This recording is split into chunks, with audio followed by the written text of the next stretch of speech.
Hello ladies and gentlemen, and welcome back to my channel for another third-party unlicensed 1/6 scale figure unboxing and review video. Now today we are going to be taking a look at the Play Toy Cowboy, aka Woody from Toy Story.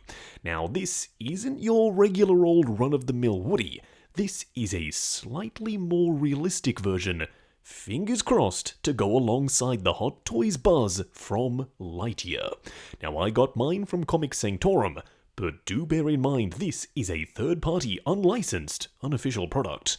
I have popped the link in the description below for your reference purposes only. This is by no means a promotional video, this is a review on a figure I picked up for my own personal collection. What we are going to do now though is get the box laying flat in the light box and do the unboxing. Here of course we have the box art, and to be totally honest, it does feel a little cheap. We do have a bunch of product shots of Woody on the front, but in the background this multicolored geometric wave.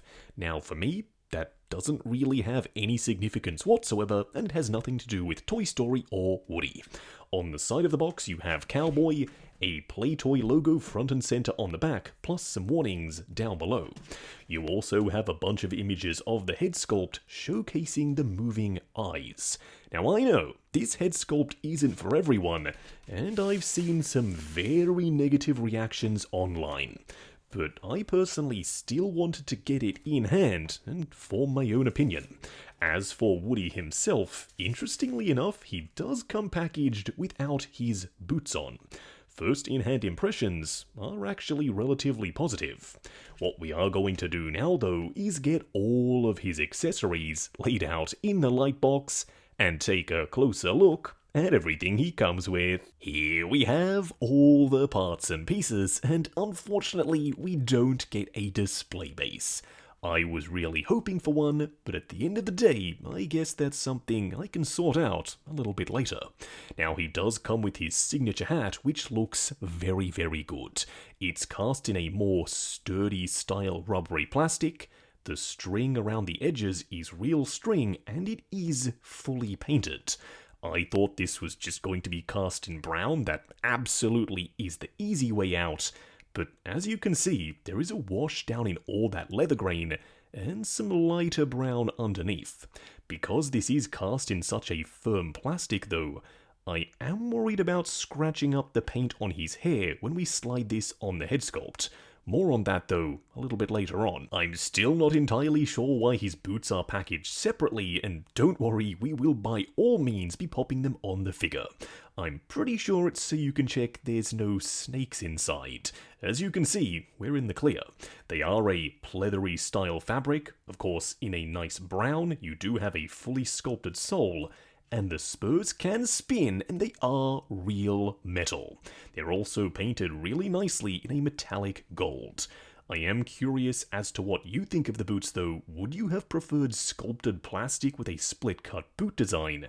I know that I personally definitely would have, even though these still look really good. Now, earlier when I said first in-hand impressions were positive, you may have been sitting there screaming at your monitor saying, "Justin, you goose, what are you talking about? You can very clearly see the bottom of his neck connector." And yeah, I know, I could see it too, but I already knew that this piece was going to cover it up entirely. It's of course his neck scarf, it's fully wired, and it's all fabric. We will be tying this around his neck, which is immediately going to solve that one key issue. It's a nice vibrant red, and the pattern is printed on the surface on both sides. Something that you normally wouldn't expect to see with a Toy Story figure is a realistic looking revolver. It's sculpted really nicely with a ton of texture for the grip. The hammer can move forward and back, and so does this piece on the side. You can rotate the middle section. Unfortunately, the bullet detail isn't painted, but it's still sculpted in. And then of course, the main body of the gun is painted in a stunning metallic gunmetal. Lastly, you do get a full array of hands, and unfortunately they are on the cheap and nasty side. They're slightly waxy and glossy, and the detail is a little bit heavy-handed. Now, this could be intentional because, of course, in Toy Story, Woody is made of this kind of glossy, rubbery plastic.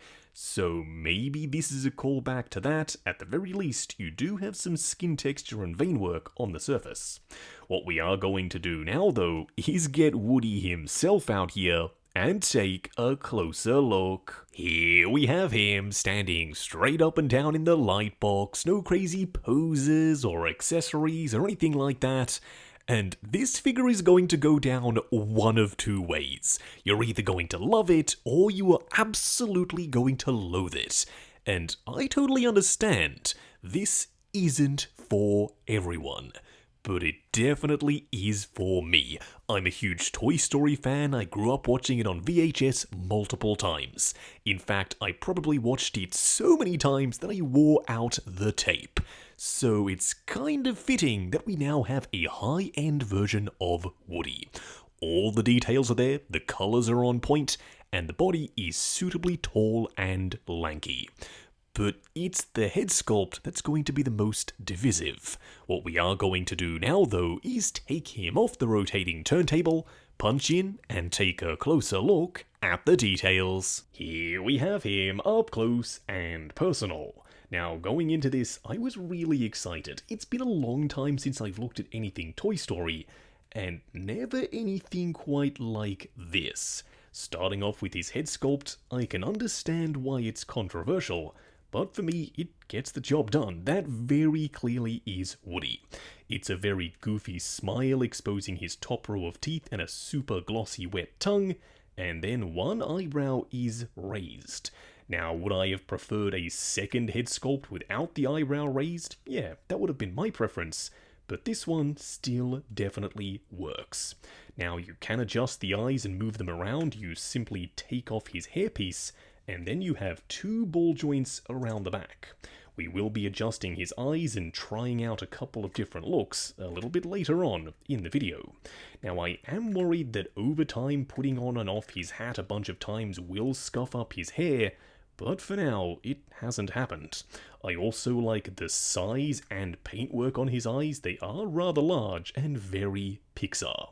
Now, moving down to his outfit, it's straight up classic Woody. He's got these big white buttons up the front of his yellow and red shirt.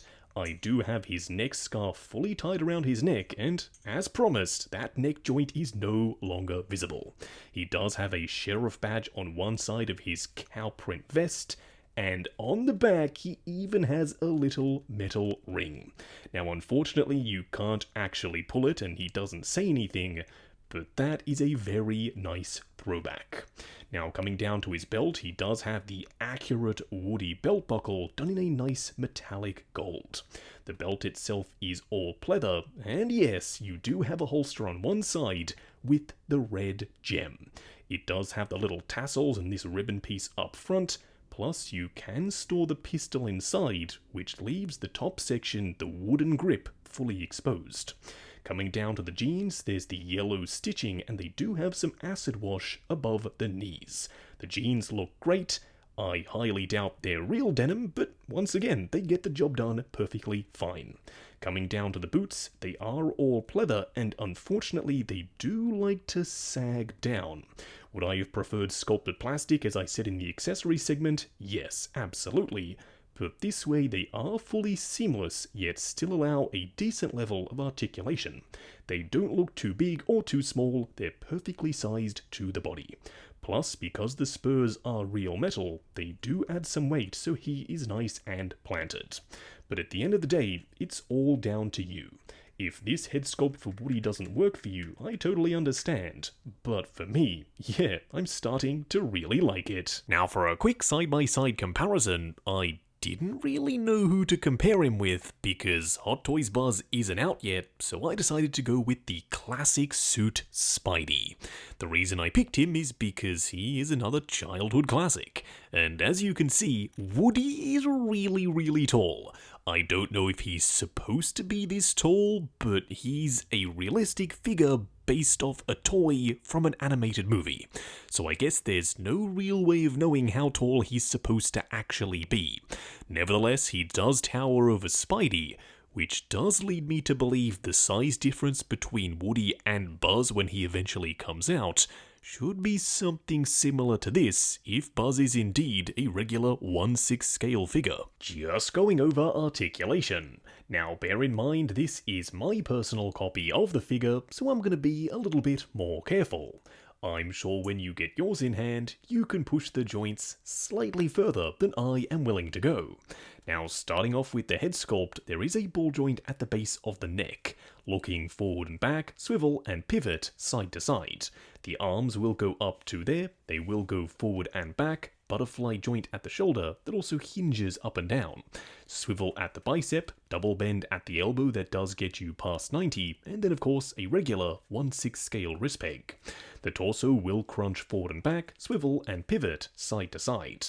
The legs do go forward the full way, they will go out to there, swivel at the upper thigh, ratcheted double bend at the knee that does get you the full way, and of course a double ball peg down here for the ankle. Just wrapping up on the third party play toy Woody. I was a little bit nervous because I'd already seen a ton of hate online. But getting this guy in hand, I have had so much fun.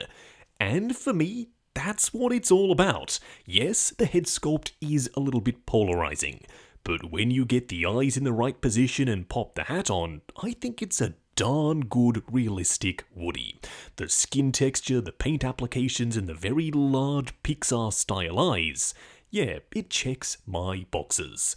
That coupled with the really nicely put together outfit, the great articulation, and the fact that he does come with his gun, yeah, I am one happy Toy Story collector.